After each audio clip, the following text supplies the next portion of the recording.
প্রচন্ড শীতে ফরজ গোসল প্রয়োজন পড়লে কি কোনো ছাড় রয়েছে? অজুর সময় ঘন দাড়ির ভেতর পানি কিভাবে পৌঁছাতে হবে? ব্যাংকে ডিপিএস করা কি হালাল হবে? নবজাতকের বমি কাপড়ে লাগলে নামাজ হবে কিনা? মৃত মানুষকে দাফন করার পর কবরের উপর নারিকেল পাতা রাখা হয়, এটার বিধান আছে কি? যে ঘরে সূরা বাকারা পড়া হয় সে ঘরে জিন শয়তান প্রবেশ করতে পারে না, এটা কি সঠিক? কোন কাজ করলে পরিবারে অশান্তি দূর হবে ও আর্থিক সচ্ছলতা ফিরবে? মাগরিবের সময় ঘুমিয়ে বা শুয়ে থাকা বা খাওয়ার বিধান সম্পর্কে জানতে চাই।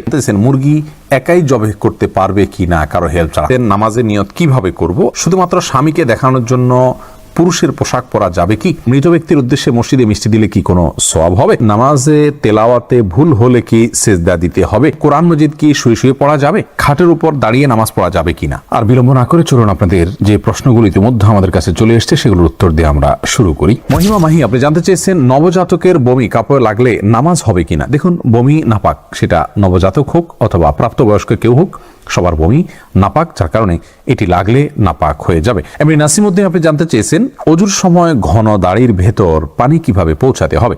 দেখুন, পানি এভাবে কোষ করে ধরে আপনি যদি এভাবে ভিজিয়ে রাখেন তাহলে সেক্ষেত্রে যত ঘন দাড়ি হোক না কেন গোড়ায় চলে যাবে। এরপরে বোন সাদিয়া ইসলাম জানতেছেন, লোকমুখে শুনেছি জীবদ্দশায় 1 কেজি সুরমা লাগালে সে জান্নাতি, এটা কি সঠিক? না বোন, এরকম কোনো কথা নেই যে 1 কেজি পরিমাণ সুরমা লাগালে সে জান্নাতি হবে। তবে হ্যাঁ, মৌলিকভাবে সুরমা লাগানো রাসূল আকরাম সাল্লাল্লাহু আলাইহি ওয়াসাল্লামের সুন্নাহ এবং সে বিষয়ে নবী সাল্লাল্লাহু আলাইহি ওয়াসাল্লামের সুস্পষ্ট নির্দেশনা রয়েছে। আমরা সুরমা লাগাবো আমাদের সাধ্য অনুযায়ী, তবে 1 কেজি পরিমাণ লাগাতে হবে এমন কোনো কথা নেই, এটি মন গড়া কথা। সজল শেখ আইডি থেকে আপনি জানতে চাচ্ছেন ব্যাংকে ডিপিএস করা কি হালাল হবে? শুধু ব্যাংকগুলোতে ডিপিএস করা হারাম হবে, যেহেতু সেখানে আপনাকে সুদ দেওয়া হবে, সুদ ভিত্তিক লেনদেনের চুক্তি আপনার সাথে হয়ে যাবে সেজন্য। আর ইসলামী ব্যাংকগুলো যদি হয় তাহলে সেক্ষেত্রে বেশ কিছুটা ছাড় রয়েছে এবং সেটি কিছুটা কোনো ক্ষেত্রে এটি সন্দেহের মধ্যে পড়বে, শুবহাতের মধ্যে পড়বে, বাকি মৌলিকভাবে অন্য কোনো উপায় যদি কারো না থাকে এটি নাজায়েজ বা হারাম সরাসরি হবে না। তবে অ্যাভয়েড করতে পারলে সেটাও ভালো, যেহেতু সংশয় বা সন্দেহ সেখানেও রয়েছে।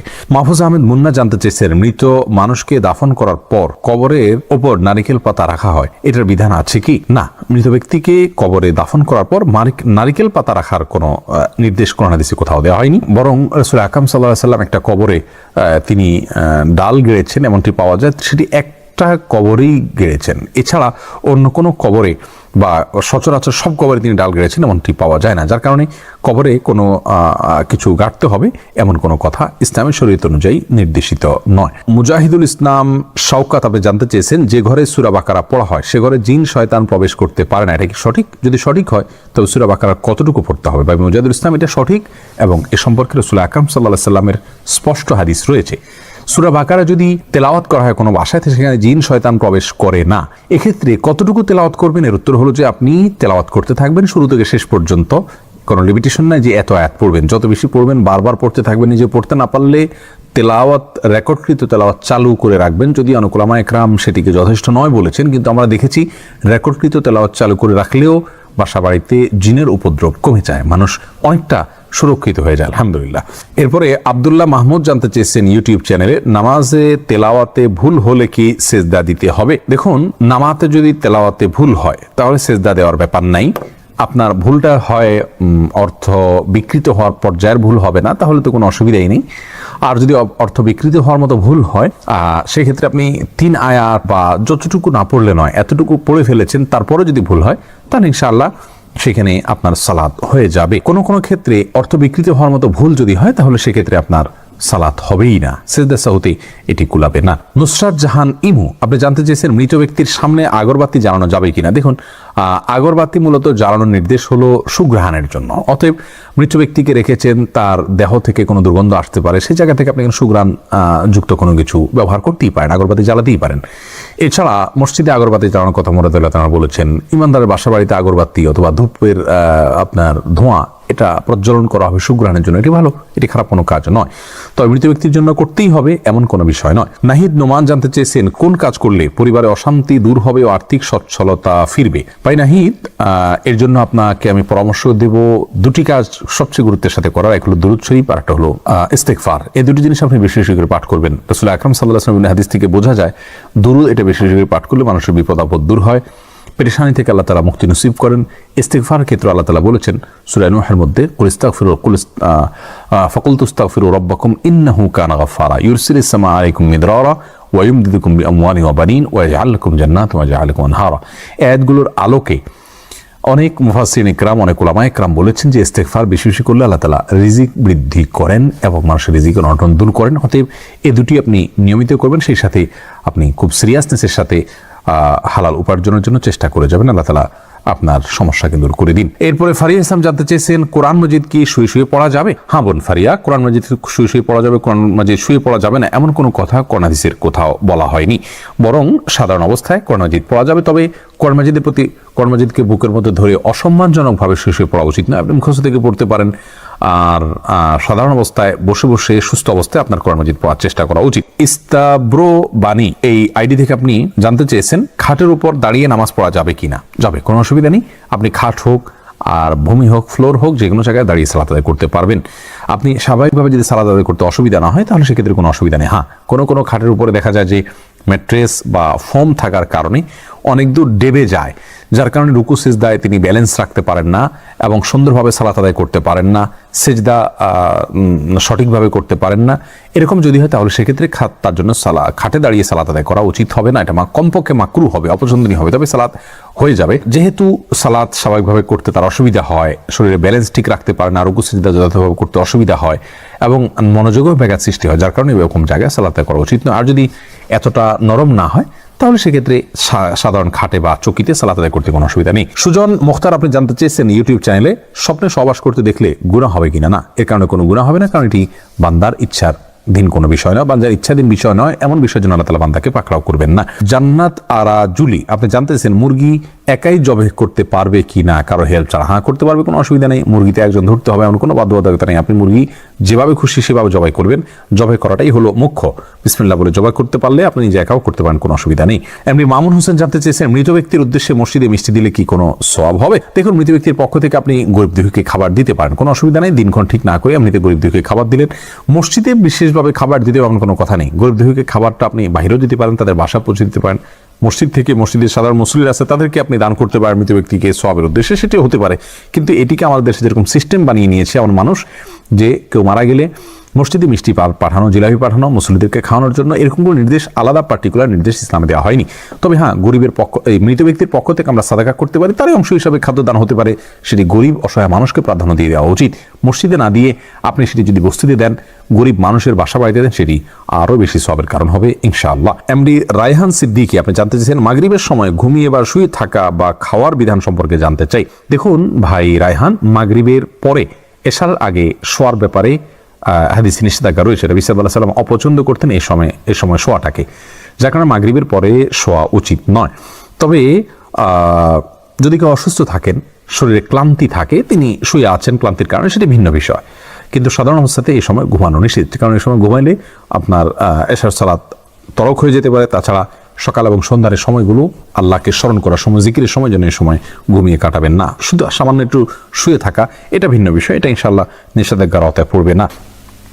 এরপরে জান্নাত আরা জুলি আপনি জানতে চেয়েছেন, মুরগি একাই জবাই করতে পারবে কি না কারো হেল্প ছাড়া? হ্যাঁ, করতে পারবে, কোনো অসুবিধা নেই। মুরগিতে একজন ধরতে হবে এমন কোনো বাধ্যবাধকতা নেই। আপনি মুরগি যেভাবে খুশি সেভাবে জবাই করবেন, জবাই করাটাই হলো মুখ্য। বিসমিল্লাহ বলে জবাই করতে পারলে আপনি নিজে একাও করতে পারেন, কোনো অসুবিধা নেই। এরপরে আরফিন খান আপনি জানতেছেন, আল্লাহ তাআলার সিফাতি নামগুলো দিয়ে আমলের বিধান সম্পর্কে জানতে চাই। দেখুন, আল্লাহর সিফাতি নাম দিয়ে আমল করা বলতে আপনি কি বোঝাতে চাচ্ছেন সেটি ব্যাখ্যা সাপেক্ষ বিষয়। যদি আল্লাহ তাআলার সিফাতি নাম দিয়ে আমল করা বলতে আপনি এই বুঝিয়ে থাকেন যে আল্লাহর সিফাতের নামগুলো বিশেষভাবে পাঠ করলে বিশেষ কোনো উদ্দেশ্য হাসিল হবে, তাহলে এটা রুকিয়া হিসাবে, ঝাড়ফুঁক হিসাবে দুনিয়াবি কোনো জিনিস পাওয়ার জন্য আপনি করতে পারেন। কিন্তু কোরআন হাদিসে আল্লাহ তাআলা বিশেষ কোনো নাম এটা এতবার জপলে এরকম লাভ হবে, এরকম কোনো কথা বলা হয়নি।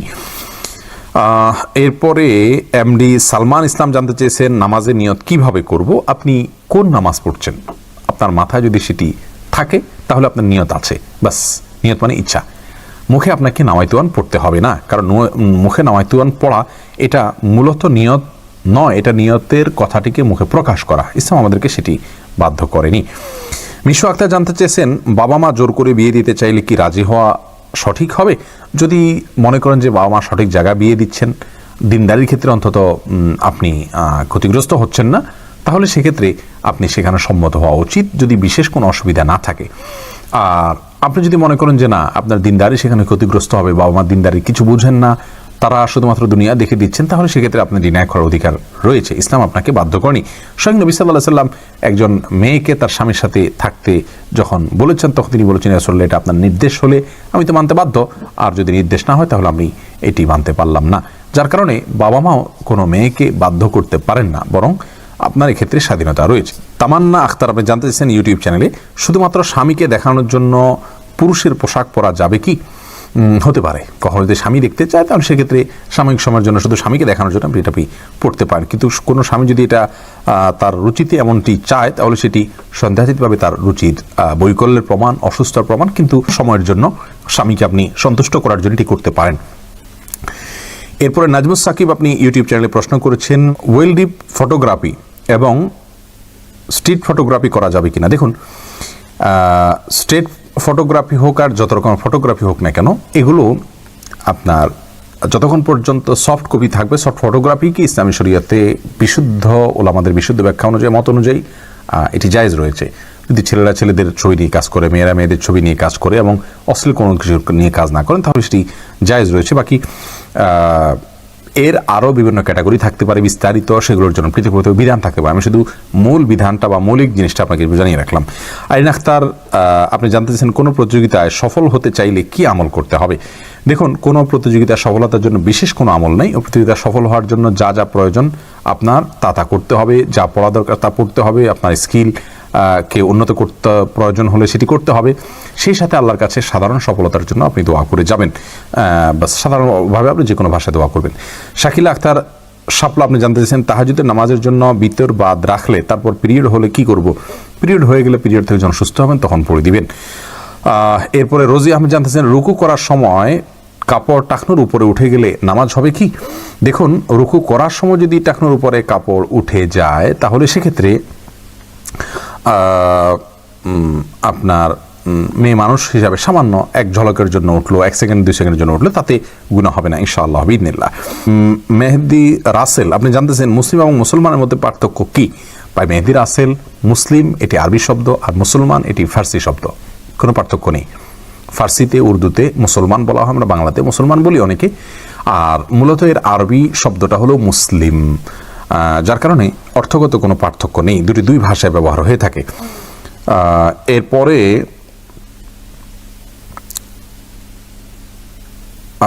প্রশ্ন করেছেন রোমানা আলম, সাহসিজদা করার নিয়ম কিভাবে। দেখুন, সাহসিজদার 2টি নিয়ম রয়েছে। একটি হলো যে আপনি আত্তাহিয়াতু দুরূদ ইত্যাদি পাঠ করার পর আপনি সরাসরি 2টা সেজদা দিয়ে উঠে 2 দিকে সালাম ফিরিয়ে ফেলবেন। আরেকটা হলো যে একদিকে সালাম ফিরিয়ে সেজদা দিয়ে উঠে 2টা সেজদা দিয়ে উঠে আপনি আবারও আত্তাহিয়াতু দুরূদ পড়ে তারপর 2 দিকে সালাম ফিরে সালাত শেষ করবেন। এই 2টা পদ্ধতির অনেক ওলামা ইকরামের মধ্যে 2 ধরনের ভুলে 2 ধরনের পদ্ধতি অ্যাপ্লাই হবে, আর অনেকের মধ্যে সব ধরনের পদ্ধতি যে কোনো একটি পদ্ধতি অ্যাপ্লাই হবে। ইনশাআল্লাহ এ বিষয়ে আমরা পৃথক কোনো একটা ভিডিওতে বিস্তারিত আলোকপাত করব, যেহেতু এটি ব্যাখ্যা সাপেক্ষ বিষয়। এরপরে মোহাম্মদ সোহেল জানতে চেয়েছেন, কেউ যদি আমার সাথে প্রতারণা করে আর আমি যদি তার সাথে কথা না বলি তাহলে গুনাহ হবে কিনা। আপনি মনের দুঃখ থেকে তার সাথে কথা নাই বলতে পারেন, কিন্তু সম্পর্ক ছিন্নের লেভেলে চলে যাওয়া উচিত না। অন্তত সালাম বা সাধারণ কথাবার্তা এটুকু অন্তত হওয়া উচিত। শরীফউদ্দিন সুজন জানতে চেয়েছেন, মেয়েরা পর্দা করে লাইভে কোরআন শিক্ষা অথবা পণ্য বিক্রি করতে পারবে কিনা। পর্দার সাথে মেয়েরা যদি ছেলেদের মধ্যে মার্কেটিং করেন, সেক্ষেত্রে কণ্ঠকে কোনো প্রকার কোমল না করে সম্পূর্ণ পর্দার মধ্যে থেকে তিনি করতে পারবেন। মতিয়ার রহমান আপনি ইউটিউব চ্যানেলে প্রশ্ন করেছেন, বিবাহিত মেয়েদের নাম স্বামীর নামের সাথে যোগ করে রাখা যাবে কিনা। এটি ভুল একটি প্রচলন। যে কোনো মেয়েদের নাম, ছেলেদের নাম যাই হোক, নামের শেষে তার বাবার নাম, তার দাদার নাম, তার বংশের নাম থাকবে। স্বামী তার স্ত্রীর নাম যুক্ত করা বা স্ত্রী তার স্বামীর নামকে নামের শেষে যুক্ত করা এটি সঠিক নয়, কারণ এটি চেঞ্জেবল জিনিস। নাম এটি পরিবর্তনশীল কোনো বিষয় নয়, যার কারণে বাবার নাম শেষে যুক্ত থাকা উচিত, স্বামীর নাম নয়। ফারজানা চৌধুরী আপনি জানতেছেন ইউটিউব চ্যানেলে, আমার নাম ফারজানা ফাহমিন চৌধুরী। আমি যতটুকু জানি আমার নামের থাকা ফাহমিন শব্দটির কোনো অর্থ নেই, তাহলে আমার কি করা উচিত? নামটি পরিবর্তন করা উচিত। করতে হলে আমাকে কি করতে হবে বোন ফারজানা? ফাহমিন এটার অর্থ নেই আপনাকে কে বলেছে। মূলত ফাহমুন শব্দের অর্থ হলো বুঝ বা কনসেপ্ট, আইডিয়া, মানুষের বুঝ, সেটাকে বলা হয় ফাহম। সেটাকে ফাহমিন বলা হতে পারে। তারপরে যায় এটা কি ফার্সিতে আপনার কোনো অর্থে হতে পারে, একেবারে অনর্থক এরকম নয়। আর তাছাড়া এটি এমন কোনো নাম নয় যে নামের অর্থের ভিতরে শিরক বা কুফুর জাতীয় কোনো কিছু আছে, যার কারণে এ নাম পরিবর্তন করার জন্য আপনার বিশেষ কোনো কষ্ট, পরিশ্রম বা কসরত করার প্রয়োজন নেই। এরপরে রাশিদুল ইসলাম শান্ত জানতে চেয়েছেন, প্রচন্ড শীতে ফরজ গোসল প্রয়োজন পড়লে কি কোনো ছাড় রয়েছে? ভাই শান্ত, প্রচন্ড শীতে ফরজ গোসল এর ক্ষেত্রে আপনি ঠান্ডা পানিতে গোসল করা কষ্টকর হলে আপনার জন্য ছাড় রয়েছে। সেই ক্ষেত্রে যদি ঠান্ডা পানি ব্যবহার করলে আপনার অঙ্গহানি হতে পারে, প্রচণ্ড রকমের রোগ দেখা দিতে পারে, জীবন নাশের ভয় হয় আপনার, অথচ গরম করার পানি গরম করার কোনো ওয়ে না থাকে, এরকম যদি হয় তাহলে আপনি তায়াম্মুম করতে পারেন। এরকম কোনো সিচুয়েশনে যদি পড়েন, এরকম কোনো জায়গায় যদি থাকেন। কিন্তু সচরাচর আমাদের দেশে যে পরিমাণ শীত পড়ে, কিছু যে এলাকাতে পঞ্চগড় ইত্যাদিতে অনেক বেশি শীত পড়ে, সেখানে এরকম কোনো সিচুয়েশন থাকতে পারে। কিন্তু নর্মালি অন্যান্য এলাকাগুলোতে, ঢাকার আশেপাশে বা অন্যান্য জেলাগুলোতে যে পরিমাণ শীত পড়ে, তাতে পানি ব্যবহার করলে অঙ্গহানি হয়ে যাবে বা জীবন হুমকির মধ্যে পড়বে, এরকম পরিস্থিতিতে পড়ার সম্ভাবনা খুবই ক্ষীণ। সেই জায়গা থেকে এটি আমাদের জন্য করা জায়েজ হবে না, অর্থাৎ তেমন করে নামাজ আদায় করা জায়েজ হবে না, গোসলই করতে হবে। আর গরম পানির ব্যবস্থা কম বেশ প্রায় বেশিরভাগ জায়গায় আজকাল থাকে, একটু কষ্ট হয়, হয়তো একটু বিব্রতকর পরিস্থিতিতে পড়তে হয়, অন্যরা জেনে যাবে, তাতে কি, আমার তো আল্লাহ তাআলার ফরজ নির্দেশ পালন করতে হবে, যার কারণে এটি আপনার অবহেলা করা যাবে না। ফাতেমা বেগম জানাচ্ছেন, গরুর গোবর কি নাপাক? বোন, গরুর গোবরের পাক নাপাক হওয়া নিয়ে দুটি মত রয়েছে সৌদি আরবের স্কলারদের। অনেকে মনে করেন যে সমস্ত পশুর খাদ্য গোশত খাওয়া হালাল, সেগুলোর পেশাব পায়খানা নাপাক নয়। তবে এর চাইতে অধিক শক্তিশালী হলো এক্ষেত্রে ইমাম আবু হানিফা রাহমাতুল্লাহ মত যে এগুলো নাপাক, অতএব সেই হিসাবে গরুর গোবরকে আমরা নাপাক বলবো। এরপরে মোহাম্মদ শাহিন আলম জানতেছেন, আল্লাহ মাফি আল্লাহ শাফি এটা বলে ওষুধ খাওয়া জায়েজ আছে কিনা? ভাই শাহিন আলম, এই বিষয়ে আমাদের একটা ভিডিও আছে, ঠিক আল্লাহ শাফি এটুক লিখে বা ওষুধ খাওয়ার দোয়া এরকম লিখে আপনি যদি সার্চ দেন আমাদের এই চ্যানেলে, আমাদের এই পেজে অথবা আমাদের ইউটিউব চ্যানেল আসুন্নাহ ফাউন্ডেশনে আপনি সার্চ দিলে পেয়ে যাবেন। বিস্তারিত সেখানে আমরা বলেছি, এটা বলাতে তোমার অসুবিধার কিছু নেই, তো বিসমিল্লাহ বলে পান করলে যথেষ্ট। এরপরে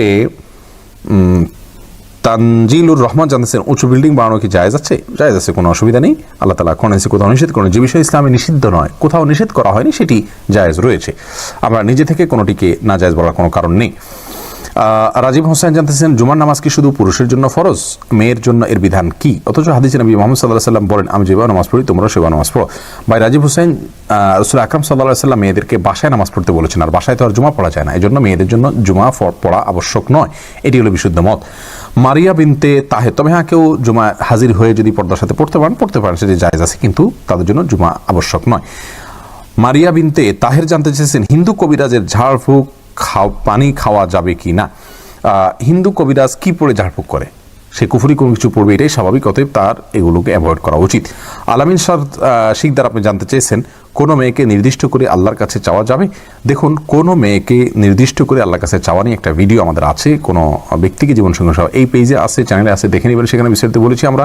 এভাবে না বলে বলবেন, আল্লাহ অমুককে আমার ভালো লাগে, যদি তার মধ্যে তুমি কল্যাণ রাখো আমার সঙ্গে, তাহলে সহজ করে দাও তার সঙ্গে আমার বিবাহ বন্ধনে আবদ্ধ হওয়াকে, আর যদি অকল্যাণ রেখে থাকো তাহলে আমার মন থেকে তাকে মুছে দাও।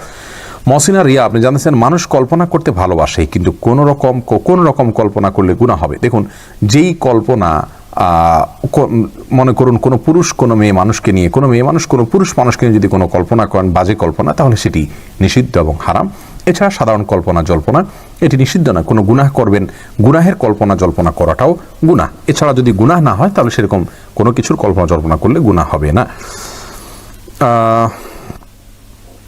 এরপরে এমডি জুয়েল রানা জানতে চেয়েছেন, চেহারা তিল আছে, রিমুভ করতে চাই, জায়েজ আছে কিনা? ভাই জুয়েল, চেহারার যে তিল আছে এটা যদি আপনার জন্য বিরক্তির কারণ হয়, অস্বস্তির কারণ হয়, আপনি রিমুভ করতে পারেন, ইনশাআল্লাহ এটি কোনো গুনাহের কারণ হবে না। এমডি সোহাগ খান জানতেছেন, একা নামাজে একামত দেওয়া জরুরি কিনা? জি ভাই, একা নামাজ পড়লেও আপনি যখন একাকী ফরজ নামাজ আদায় করবেন, একামত দিয়ে নামাজ পড়বেন, এই উদ্দেশ্যে কেউ চাইলে আপনার সঙ্গে এসে যোগ দিতে পারে জামাতে। আমরা কিন্তু এটা অনেকেই জানি না, কেউ যদি নামাজ শুরু করে দেন একা একা, তিনি যদি জোরে জোরে তাকবীর বলেন ইমামতের নিয়তে, পরবর্তীতে কেউ এসে তাকে টাচ করে তার পাশে দাঁড়িয়ে জামাতে শামিল হয়ে যেতে পারে, যে কোনো পর্যায়ে, যে কোনো মাঝামাঝি পর্যায়ে এসেও শামিল হয়ে যেতে পারে, তাহলে সেক্ষেত্রে তারা উভয়ে জামাতে সালাত আদায় করার সওয়াব পেয়ে গেলেন। এরপরে এমডি শাফি জানতেছেন, মোবাইলে ইমার্জেন্সি টাকা খরচ করে টাকা না দিয়ে মারা গেলে ক্ষমা হবে কি? না ভাই, এটা গুনাহের কারণ। এজন্যই ইমার্জেন্সি ব্যালেন্স নিলে খুব দ্রুত সেটা পরিশোধ করার চেষ্টা করে ফেলা উচিত। আর সেই সাথে তার আত্মীয় স্বজন যারা আছেন তারা পরবর্তীতে তার দেনা পাওনা পরিশোধের ক্ষেত্রে তাদের খেয়াল করা উচিত। এটা হতেই পারে মানুষের দ্বারা, যদি এরকম হয় তাহলে সেক্ষেত্রে তাদেরকে ওসিয়ত করে যাওয়া উচিত যে আমার দেনা পাওনাগুলোর ব্যাপারে তোমরা সাবধান থাকবে, তারা তাদের পক্ষ থেকে আদায় করলে ইনশাআল্লাহ তিনি দায়মুক্ত হয়ে যাবেন। আব্দুল্লাহ মাহমুদ জানতে চাচ্ছেন 20 জন মুসলমান একসাথে থাকলে কি জুমার নামাজ সালাত আদায় করতে পারবে? তারা গহীন পাহাড়ে নিরাপত্তার কাজে নিয়োজিত রয়েছে। গহীন পাহাড়ে যদি নিরাপত্তার কাজে নিয়োজিত থাকেন তাহলে সেখানে তাদের জন্য জুমা ফরজ নয়, বরং সেখানে তারা জোহরের সালাত আদায় করে নিলে ইনশাআল্লাহ বিইذনিল্লাহ তাদের দায় আদায় হয়ে যাবে, তাদেরকে আলাদা জুমার জন্য কষ্ট করতে হবে না। এরপরে শাকিলা আক্তার জানতে চেয়েছেন আমার স্বামী আমাকে ডিভোর্স করেছে, বাট আমি সই করিনি, তাহলে কি এই ডিভোর্স হবে? হ্যাঁ বোন শাকিলা, ডিভোর্সে আপনি প্রাপ্তি স্বীকার না করলেও, আপনি সিগনেচার না করলেও ডিভোর্স হয়ে যেতে পারে। তবে তিনি কি বলেছেন, কি লিখেছেন, কিভাবে করেছেন সেটার উপরে ভ্যারি করবে আপনার ডিভোর্সের পরিণতিটা, অর্থাৎ এটার চূড়ান্ত বিধিবিধান সেটা দেখে আমরা বলতে পারি। তবে হ্যাঁ, ডিভোর্সের জন্য আপনার সিগনেচারের কোনো প্রয়োজন নেই। এমনি সাইদ শফিক জানতে চেয়েছেন আমি বিজ্ঞানের একজন ছাত্র, আমাদেরকে অনেক সময় ছবি আঁকতে হয়, এটি কি আমার গুনাহ হবে? যদি নিরুপায় হয়, আপনার পড়াশোনার প্রয়োজনে আপনাকে আঁকতেই হয়, তাহলে ইনশাআল্লাহ এটা গুনাহের কারণ হবে না, যেহেতু এটি প্রয়োজন রয়েছে। উম্মে হাবিবা জানতেছেন হাত ঢাকা কি ফরজ? পর্দার ক্ষেত্রে হাতের কবজির অংশটুকু ঢাকা, কবজি থেকে অতিরিক্ত অংশটুকু ঢাকা ফরজ নয়, তবে ঢাকাটা হলো তাকওয়ার দাবি, উচিত, উত্তম এবং নিরাপদ হলো এগুলোকে ঢেকে রাখা, যেহেতু আমরা ফিতনার সময় পার করছি এবং মানুষ অন্যরকম বাজে চিন্তা এবং কল্পনা করে থাকে। এরপরে মোহাম্মদ সবুজ আলী আপনি জানতে চেয়েছেন নাকে নাকফুল ও চুরি পরা লাগে কিনা। দেখুন, এটা কোনো জরুরি কোনো বিষয় না, যার মনে চায় সে পড়বে, যার মনে চায় পড়বে না। নাকফুল না পড়লে স্বামী মারা যায়, স্বামীর ক্ষতি হয়, এগুলো সবগুলো মন গড়া কথাবার্তা, আমাদের সমাজের কোরআন হাদিসে কোথাও এরকম কিছু বলা হয়নি। আপনি রুবেল জানতেছেন আমরা যে নামাজ পড়ি, নামাজের নিয়তটা কোন জায়গায় বাঁধা থাকে?